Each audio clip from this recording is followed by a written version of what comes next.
One stormy night, an elderly maid and her little granddaughter were thrown out of a mansion, left to face the blizzard alone. The snow was merciless, the world silent, until a lone German shepherd emerged from the white, barking and leading them through the darkness as if guided by something divine. They followed him with nothing but faith, and what he led them to would change their lives forever. What happened next will melt your heart and make you believe in miracles again. Before we start, tell me, where are you watching from? Drop your country in the comments. I want to see how far this story travels. The snowstorm had arrived early that winter in Cedar Hill, a quiet mountain town tucked deep within northern Vermont. Wind swept down from the peaks, bending the tall pines and howling through the valleys like some ancient spirit. The streets below were deserted, blanketed in white, and the sky above had no stars, only a heavy gray veil. On the highest slope stood a mansion of pale stone and glass. Its windows glowed faintly, defying the blizzard. The world outside was frozen chaos, but inside everything gleamed. Marble floors, gold chandeliers, and the faint lingering scent of perfume and wine from a party that had ended hours ago. The guests were gone. Only silence and servants remained. Margaret Hale moved slowly across the ballroom floor, gathering empty glasses into a silver tray. She was 62, her back slightly bent from years of quiet labor. Her hair, once chestnut brown, had faded to silver, and her hands, veined and thin, trembled when she carried heavy things. Yet there was a gentleness in her movements, the kind born of habit and endurance. She had been a housekeeper most of her life, a widow who learned that dignity was found not in riches but in patience. For the past year she had served in the house of Vivian Cross, the young widow who owned Cedar Hill Mansion, a woman whose name was spoken with awe and discomfort alike. Margaret's little granddaughter, Emma, followed close behind. Emma was 7, small for her age, her skin pale and her breath shallow from a lingering winter cough. Her hair was a tumble of brown curls, often escaping the knitted cap her grandmother had made for her. Despite her frail body, there was something bright in her eyes, the kind of fragile hope that refused to fade. The child swept crumbs into a pan with slow, deliberate motions, trying to help, though her small hands could barely hold the broom. "Grandma," she whispered, her voice barely audible over the crackling of the fire. "It's snowing so much. Do you think we'll get to see it stop before morning?" Margaret smiled faintly, tucking a stray curl behind the girl's ear. "If we finish soon, maybe we'll catch a bit of peace before bed," she said softly. Across the room, Vivian Cross stood near the window. She was in her mid-30s, tall, graceful with sharp features and calm poise. Her beauty was elegant, almost austere, the kind that demanded admiration from a distance but offered no warmth up close. The flickering firelight traced her face but could not soften it. She turned slightly, her silk gown rustling as she watched the servants. Her gaze was not cruel, only detached, the way one looks at the furniture that serves a purpose but holds no story worth knowing. "Margaret," she said suddenly, her voice smooth but clipped, "the silver tray on the buffet still has smudges. Do be thorough this time." "Yes, ma'am," Margaret replied at once, setting her broom aside. She took a clean cloth and began polishing the tray. Emma followed her grandmother to the dining area, eager to help.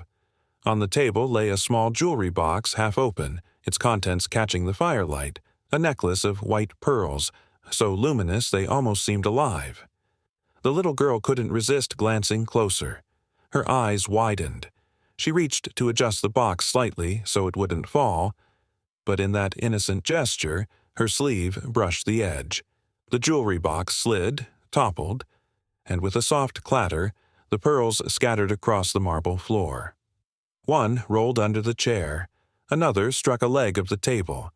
Then came the faint crack of a pearl splitting in two. Emma froze. Her heart stopped. "Grandma," she whispered, trembling, "I didn't mean to—" The air in the room shifted. Vivian's head turned slowly toward them. Her voice came sharp and low, cutting through the stillness. "What happened?" Margaret fell to her knees instantly, trying to gather the scattered pearls with shaking hands. "I'm sorry, Miss Cross. It was an accident. The child didn't mean any harm." Vivian stepped closer, her heels tapping against the marble, each sound louder than the last. She looked down at the broken pearl in her palm, the crack glistening under the light like a wound. "That necklace," she said softly, "was my late husband's final gift to me." Her tone hardened. "And now it's ruined." "It can be fixed, ma'am," Margaret pleaded. "I'll find a way to—" "You?" Vivian's laugh was short, humorless. "You couldn't afford a single bead. You've been here out of pity, Mrs. Hale. Don't mistake that for kindness." Margaret's throat tightened. She held Emma close to her. "Please, ma'am, it's snowing badly. At least let the child rest till morning." Vivian turned away, walking to the window. Beyond the glass, snow swirled in endless white. She didn't answer at first. Then, without looking back, she said, "Take your things and go. Tonight." The words fell like a verdict. Emma started crying softly. Margaret's lips quivered, but she kept her voice steady. "Yes, ma'am." In the hallway, Owen Miller, the chauffeur, appeared from the shadows. He was in his mid-20s, tall, slim, with sandy hair that always seemed to fall into his eyes. He was kind by nature, too gentle for this house of cold marble and colder hearts. "Miss Cross," he began carefully, "forgive me, but the storm's turned bad. The road's frozen. Maybe it's safer to wait till daylight." Vivian's gaze cut through him. "Do I pay you to question my orders, Mr. Miller?" He dropped his eyes immediately. "No, ma'am." "Then open the door." Reluctantly, Owen moved to the entrance. Margaret clutched Emma's small hand tighter. The child's tears had frozen on her cheeks. Owen pulled his gloves from his pocket. As he bent down to open the door, he leaned closer to Margaret, his voice barely above a whisper. "Go north," he murmured. "Follow the fence till you reach Miller's Creek cabin. It's old, but it's dry. You'll be safe there." Margaret blinked, startled, then nodded with silent gratitude. When Owen opened the door, the storm burst inside like a living thing, a roar of snow and wind that blew out a candle near the stairs. Vivian didn't flinch. She stood still, her arms folded, watching them like a judge seeing off the condemned. "Out," she said again, calm and final. Margaret hesitated only long enough to pull Emma's hood up. Then she stepped outside, shielding the girl in her arms. The cold hit her lungs like shards of glass. The snow reached their ankles within seconds. The door shut behind them with a deep, echoing thud. They stood there for a moment in the white silence, the mansion's golden light fading behind the curtain of snow. Then, with slow, careful steps, they began their descent down the hill. Margaret whispered through chattering teeth, "Hold on tight, my dear. We'll find shelter soon." The wind carried her words away. Far from the mansion, beyond the frozen ridge, a dark shape moved through the storm. Shadow, a 5-year-old German shepherd, trotted unevenly through the snow. His black and tan coat was thick but crusted with ice, his movements slowed by exhaustion. He bore a faint scar over his right shoulder, a remnant from a past rescue mission. Shadow was trained for search and rescue under Sheriff Luke Grayson, a man he had not seen for 2 long, cold nights since the avalanche separated them. The dog's amber eyes gleamed with fierce intelligence, but fatigue pressed heavy on his limbs. Still, he pressed on. The scent of people, faint, human, drifted through the wind. Shadow paused, lifted his head, and listened. A child's cough echoed somewhere far away. He started forward again, snow spraying from his paws. His breath came in short bursts, his tail low, his purpose unwavering. Somewhere ahead, life waited. Somewhere ahead, someone needed him. Behind him, the forest closed in, and the wind swallowed his tracks. Inside the mansion, the fire still burned bright. Vivian poured herself another glass of wine, pretending not to hear the storm beating at her windows like fists on a door. Outside, two small figures disappeared into the white wilderness, and a lone dog followed the sound of their hearts. The wind had turned savage. It howled through the pines and clawed at the earth, swallowing every trace of the road beneath waves of snow. The night had become a shapeless world of white, where horizon and sky vanished into each other. Margaret Hale leaned forward against the gale, her old wool scarf whipping around her face. The blanket around Emma grew heavier with ice. Each step sank deeper. Her boots were soaked through, her fingers numb. She had long lost sight of the road to Miller's Creek, if there had ever been one at all. Emma lay bundled in her grandmother's arms, her breathing shallow and rasping. Her small hand, cold as porcelain, rested against Margaret's chest. "Grandma," she whispered weakly, voice trembling like glass in wind. "I'm tired." Margaret's heart clenched. "Just a bit further, my dear. We'll find a cabin soon." She didn't know if she said it for the child or for herself. The storm roared louder, as if mocking her words. Snow cut into her face, sharp as shards of salt. Her legs trembled beneath her weight. She could barely feel her feet. For a brief moment, the world tilted.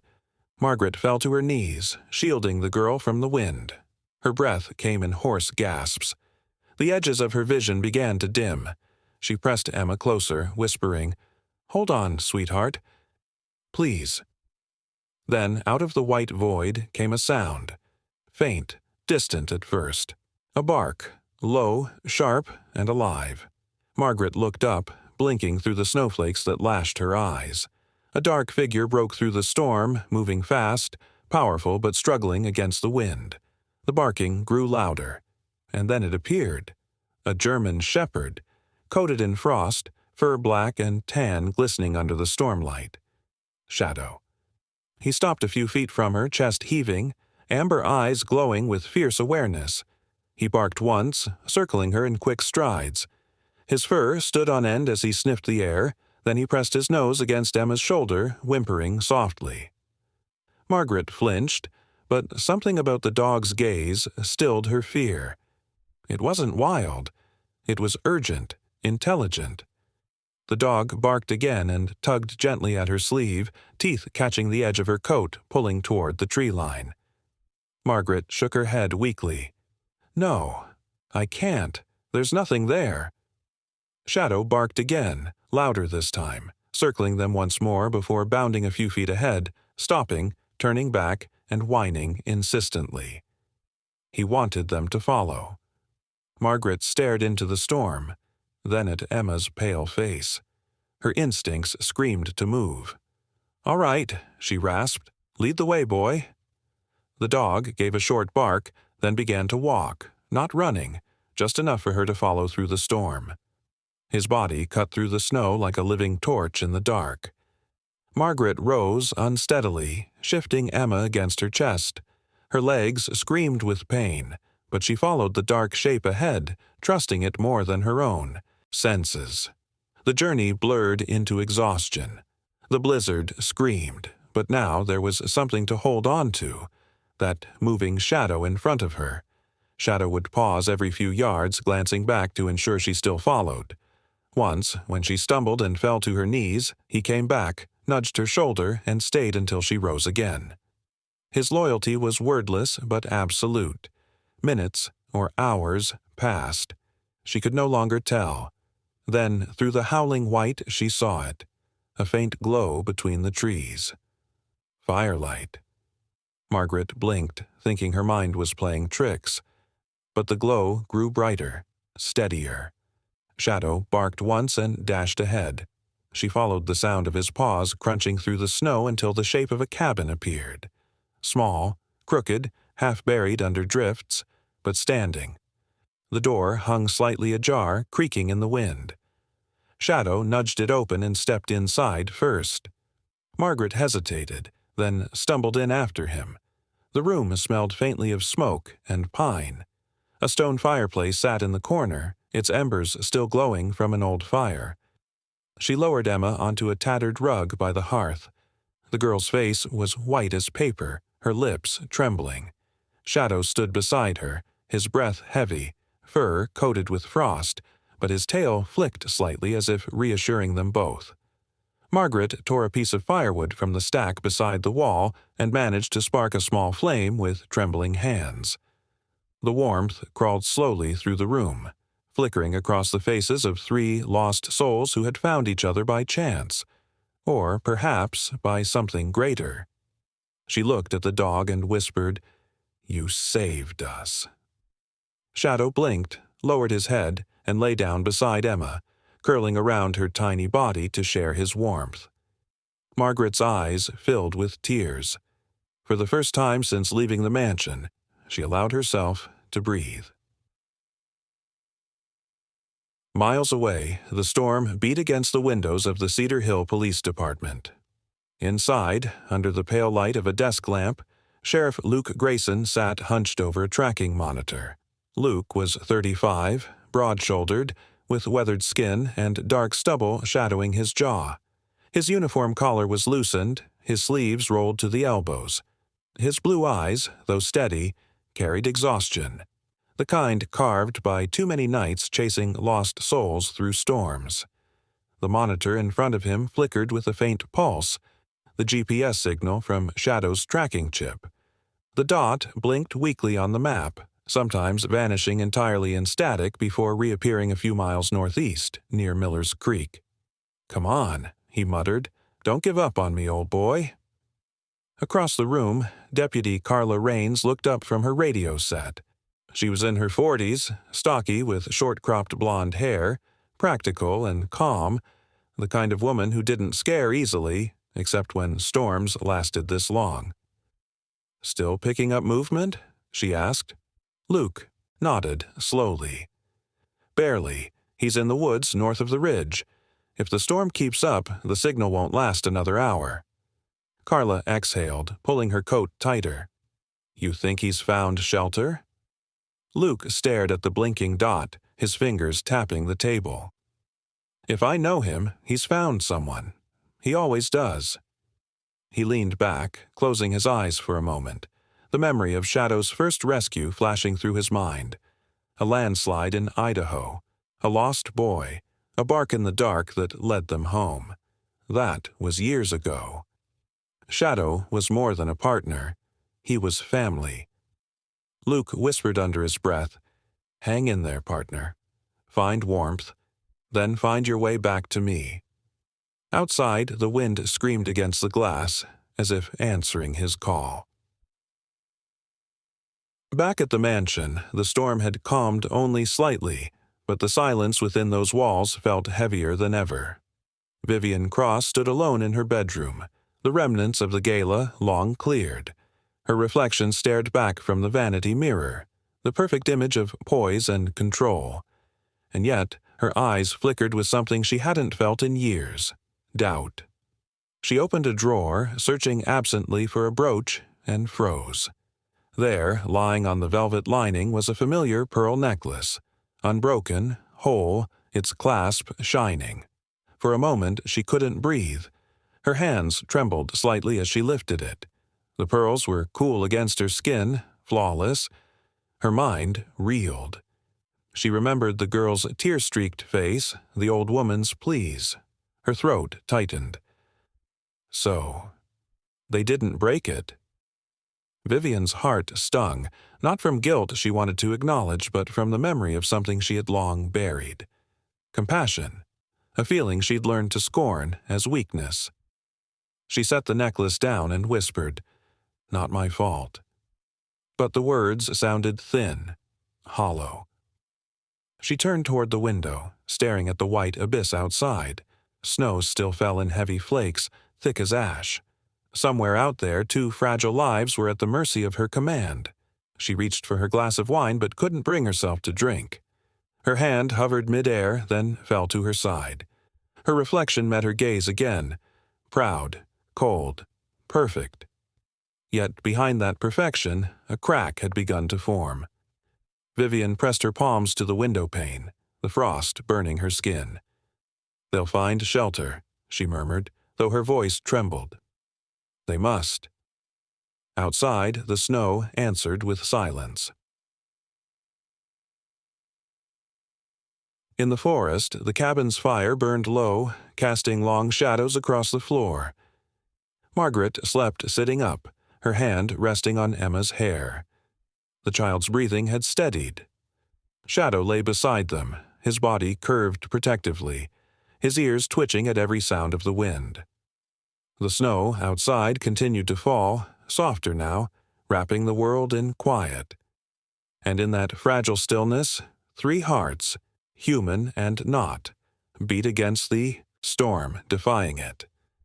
The storm had not eased. It had simply changed its voice, softer now but heavier, as if the sky itself had grown tired of its rage. Snow no longer flew sideways. It fell steadily, silently, burying the forest beneath a white weight that muffled every sound. The cabin where Margaret and Emma had found shelter creaked beneath that weight, each gust of wind shaking the loose boards like a sigh. Inside, the air was cold, but not cruel. Margaret sat near the rusted iron stove, her trembling hands coaxing life out of a few stubborn coals. Her face was pale, her hair damp with melted snow, but her movements were sure, guided by years of knowing how to make something from nothing. She fed the small flame with dry splinters from a broken chair she had found in the corner. Each crackle of wood was a promise. "We're still alive."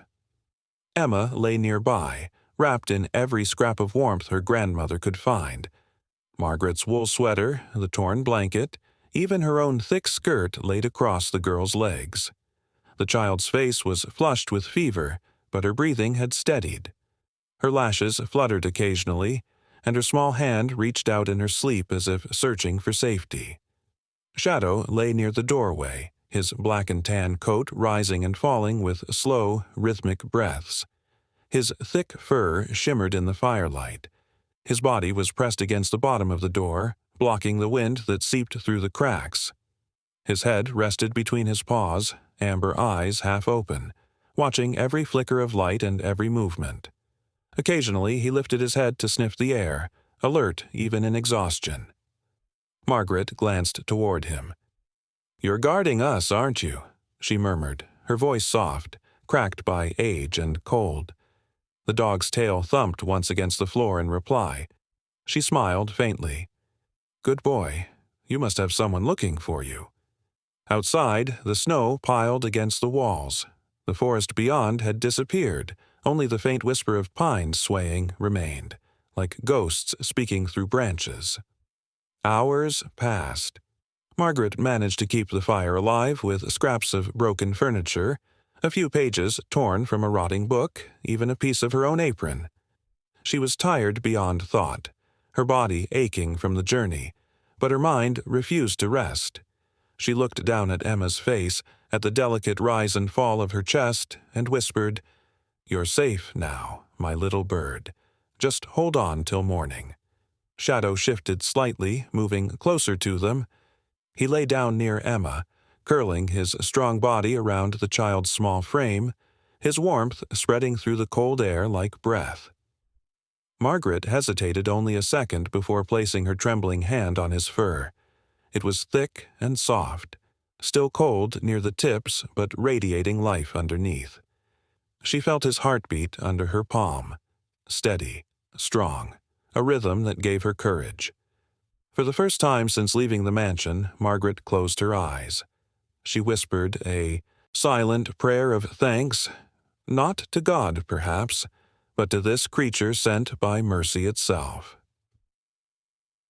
Far away, through the maze of snow-laden trees, flashlights cut through the dark. Sheriff Luke Grayson trudged forward, his boots sinking deep into the drifts. His coat was lined with frost, his breath clouding the beam of his headlamp. The rescue team behind him moved in staggered formation. 3 volunteers from the local fire department and 1 younger officer carrying a handheld receiver that pulsed faintly with sound. Luke stopped, raising his gloved hand. "Hold up," he called out over the wind. The receiver beeped again, weak but clear. The younger officer, Eddie Marsh, a lean man in his late 20s with freckles and a boyish nervousness, wiped his nose with his sleeve. "That's him, Sheriff. The chip's pinging right near the creek bed, north of here, maybe 200 yards. Luke's heart clenched. "Shadow's alive," he muttered. Then louder, "Fan out. Check for any sign of shelter. Cabins, camps, anything with cover." They spread out, their lights weaving through the white curtain. The forest was eerily silent except for the creak of trees under snow. Luke cupped his hands around his mouth and shouted, "Shadow! If you can hear me, boy, bark for me." The sound echoed faintly and was swallowed by the wind. Nothing answered. But Luke didn't stop calling. Each shout was half command, half prayer.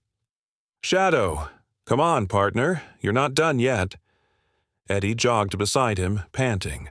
"Sir, you think he might have found someone out here?" Luke's eyes scanned the darkness ahead. "If there's anyone lost in this, he wouldn't leave them. That's not who he is."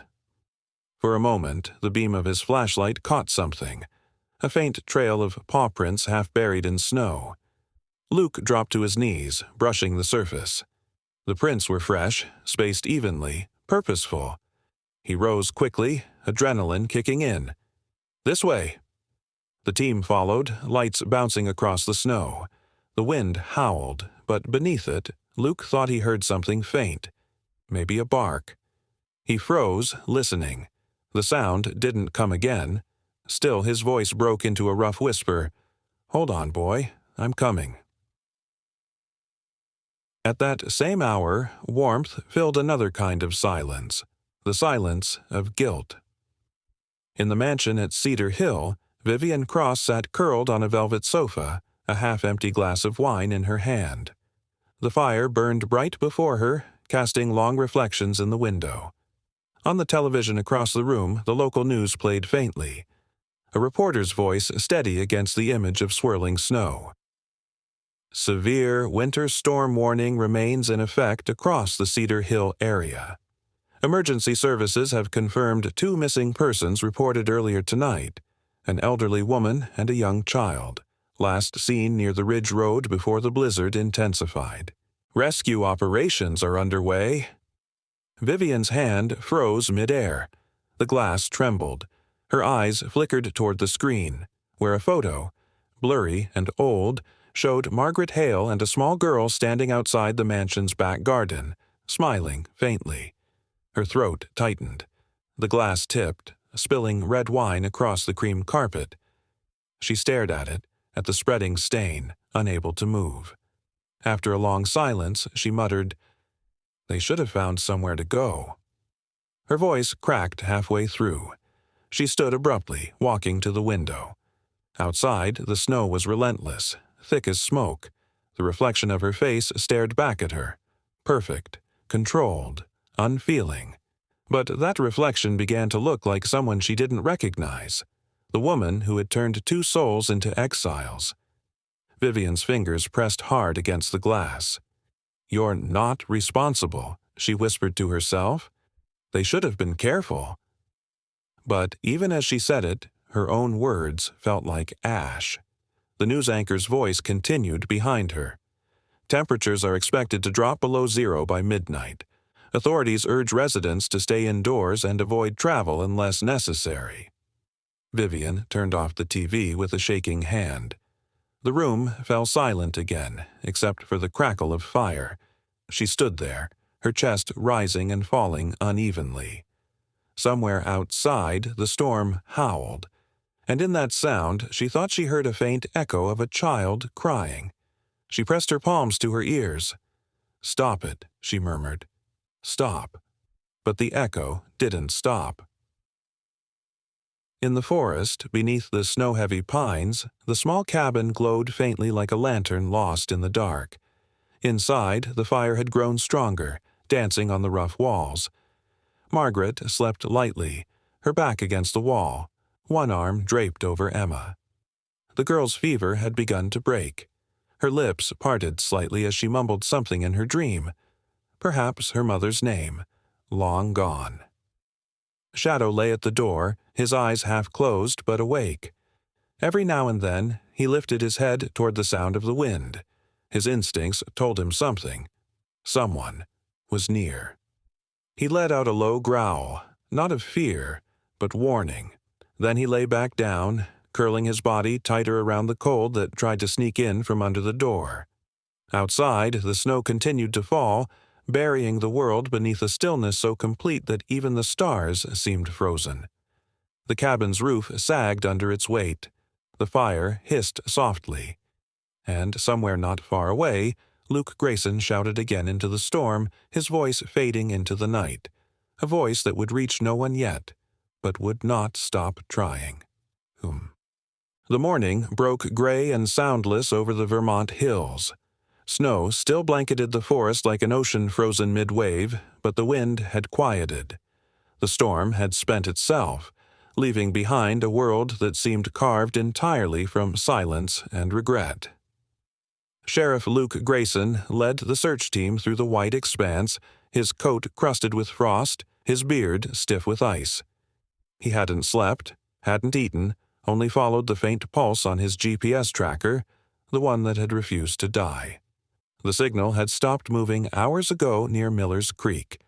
That terrified him more than anything. He trudged forward, boots breaking through the crusted snow, every breath visible in the pale air. "Sheriff," shouted Eddie Marsh, the young officer following him. "I think I see something." Luke raised his head. Through the mist of his own breath, he saw it. A small cabin barely visible under the weight of snow, its roof bowed, its chimney long dead, and in front of it, half buried in the drift, stood a shape that nearly stole his breath away. Shadow. The German shepherd stood motionless before the cabin door, his black and tan coat white with frost.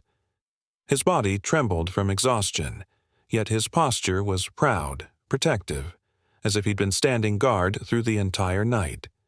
His head drooped slightly, but when he heard Luke's voice crack through the cold, "Shadow, boy." His ears lifted weakly. Luke ran, stumbling through snow, falling to his knees beside him. He placed his gloved hand on the dog's head. The fur was stiff and icy, the skin beneath barely warm. Shadow blinked up at him, amber eyes glassy with fatigue but full of recognition. His tail gave one feeble wag before he let out a low, broken whine. Luke's throat tightened. "Good boy. You found them, didn't you?" He pushed open the cabin door.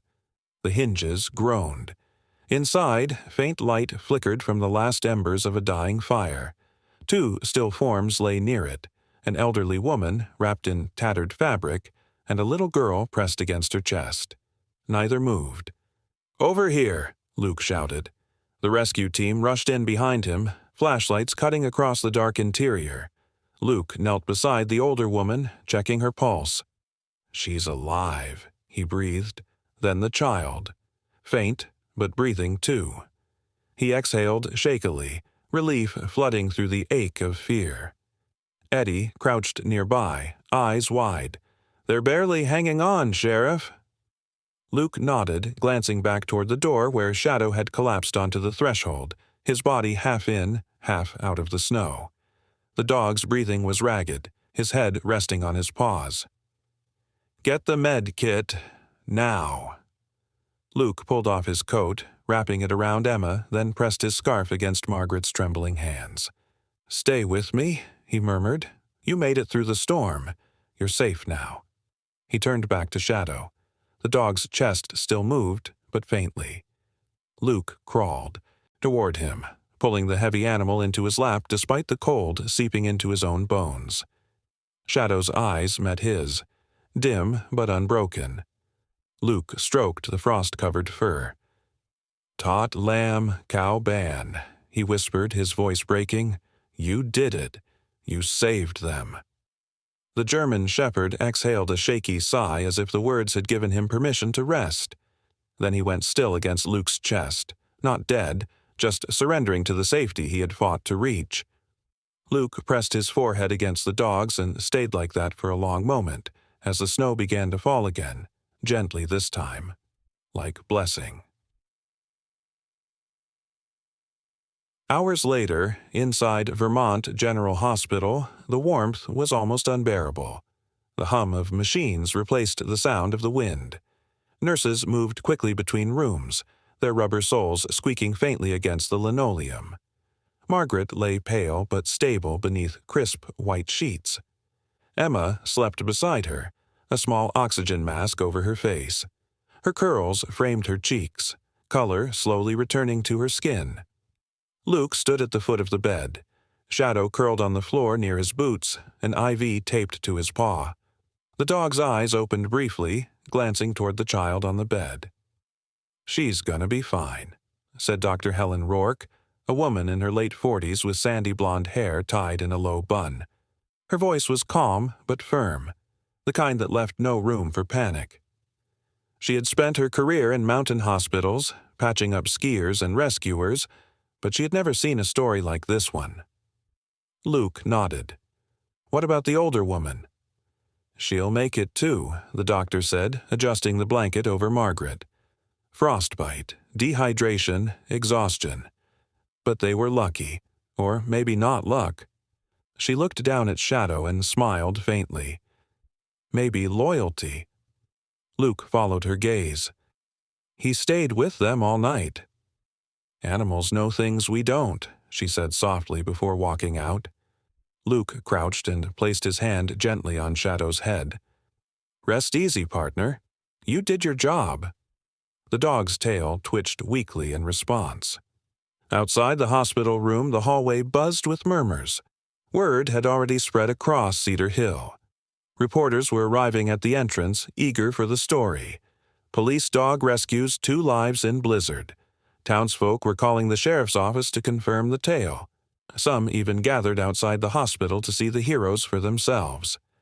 Inside, Luke only cared about the quiet sound of breathing, the soft, rhythmic proof that life had returned.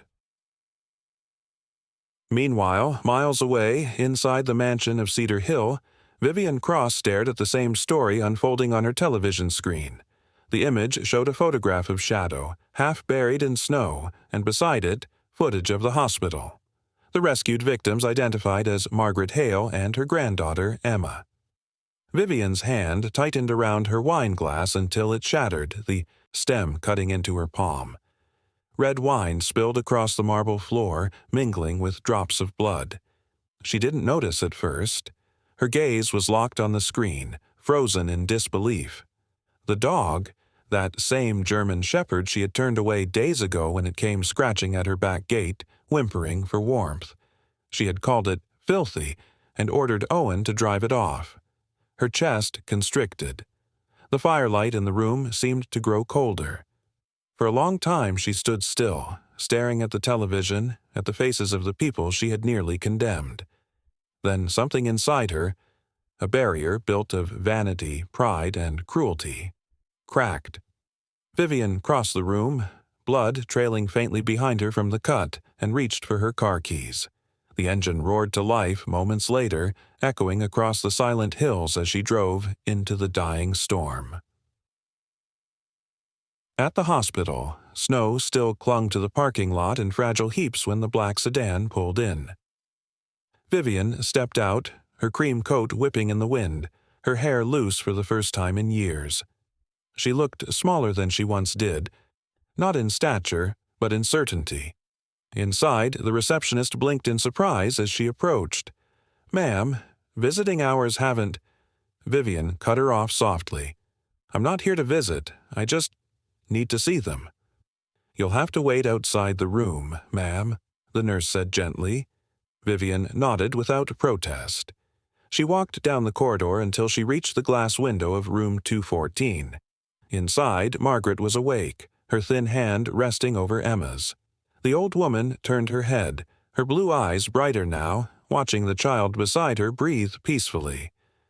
Vivian pressed her hand against the glass. Her reflection merged with theirs, and for a heartbeat she imagined she could step through it, undo what she'd done. A single tear slid down her cheek. She stayed there for a long while, silent, unseen, until she saw Shadow limp into the room. The dog, freshly bandaged, approached the bed and rested his head on the edge of Emma's blanket. The girl stirred, opening her eyes. She blinked slowly, then smiled weakly.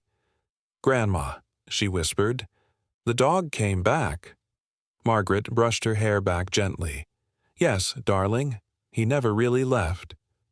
Everyone in the room stood still. The nurses, Luke, even the doctor who had come to check the monitors.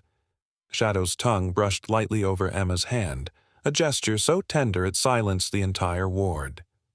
The girl's small fingers curled around his muzzle, and for the first time in days, warmth returned to her voice.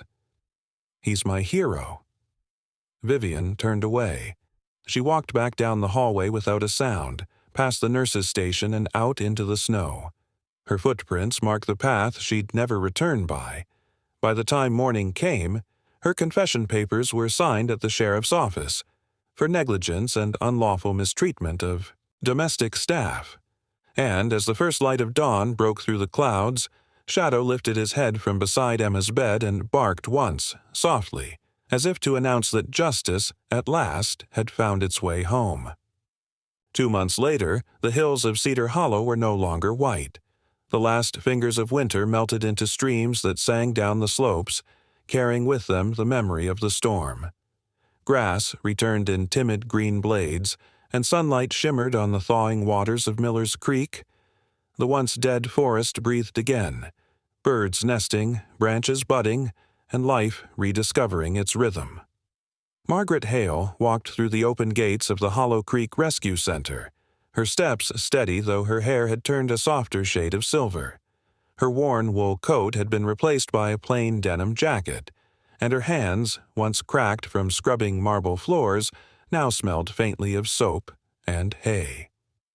The wrinkles on her face deepened when she smiled, not from age, but from peace rediscovered. Beside her, Emma ran ahead through the field, her red coat replaced by a pale yellow sweater that fluttered in the wind. The child's laughter echoed across the rescue grounds, pure and bright. She was stronger now, cheeks full of color, curls bouncing as she ran toward the fenced yard where dogs barked playfully. Shadow trotted behind her, the black and tan German shepherd, his fur glossy again, amber eyes alive with energy. His gait was slower than before. The storm had left him with a faint limp on his left hind leg. But there was pride in his stride. He was no longer a stray nor merely a K9. He was the guardian of this place. Luke Grayson stood near the main barn, clipboard in hand, watching them. The sheriff looked different now, too. The fatigue that once clung to his eyes had been replaced with quiet gratitude. He wore jeans and a flannel shirt instead of his uniform, sleeves rolled up, the badge resting in his pocket instead of on his chest. He was helping to rebuild, not just lives, but purpose. "Morning, Margaret," he greeted, voice warm. "How's our hero doing?" Margaret smiled, glancing toward Shadow. "Better than me, I think." Luke chuckled softly. "You're both survivors." Inside the main kennel, volunteers moved about, cleaning cages, refilling food bowls, brushing the dogs that had once known hunger and fear. Among them was Sarah Kemp, a young woman in her late 20s with freckles across her nose and light auburn hair tied in a messy ponytail. She was quiet, the kind of person who smiled with her eyes. Sarah had been one of the first to join the rescue program after losing her own dog in a car accident the year before. Her empathy made her gentle with every animal she touched. When Margaret joined her by the kennels, Sarah handed her a soft towel. "You've got the touch," she said kindly. "The dogs seem to trust you more than anyone." Margaret shook her head modestly. "They've known worse than I have. They just need patience, same as people." Outside, Emma knelt on the grass, brushing Shadow's fur while Luke explained something to her. "You see," he said, pointing to a leash and harness. "When we train rescue dogs, we teach them how to listen, not just with their ears, but with their hearts." Emma nodded solemnly, her small hands gripping the leash. "Can I help teach them someday?" Luke smiled. "That's the plan. You'll be my youngest trainee. We'll call it the Guardian Program. After your friend here." Emma's face lit up. "Shadow, the guardian of the snow." Luke laughed. "Exactly." The nickname spread through the center within days. Even the volunteers began using it, half in jest, half in awe. Shadow had become more than a dog. He was a symbol of survival, of mercy, of the way light could find its way back through even the heaviest snowfall. 1 week later, the sound of an approaching car echoed through the gravel driveway. A black sedan stopped near the entrance. From it stepped Vivian Cross, no longer the elegant mistress of Cedar Hill, but a humbled figure in plain work clothes.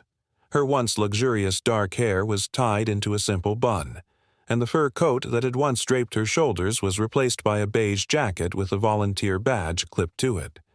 She stood for a moment, looking around, at the barking dogs, the smell of hay and soap, the echo of children's laughter from the far yard. There was hesitation in her eyes, but also something else. Resolve. Luke approached her first, his tone professional but not cold. "You're early for your first day," he said, nodding toward the clipboard in his hand. "I wasn't sure you'd come." Vivian met his gaze. "Neither was I," she admitted softly. Margaret appeared from the kennel doorway, a broom in her hand. She paused when she saw Vivian, but there was no bitterness in her eyes, only quiet observation. Vivian lowered her head as she approached. "Mrs. Hale," she murmured, voice trembling. "I don't expect forgiveness. I wanted to say I'm sorry." Margaret set the broom aside and stepped closer until their eyes met. "Every winter ends, Miss Vivian," she said softly. "But some people take a little longer to thaw." The words seemed to cut deeper than any accusation could.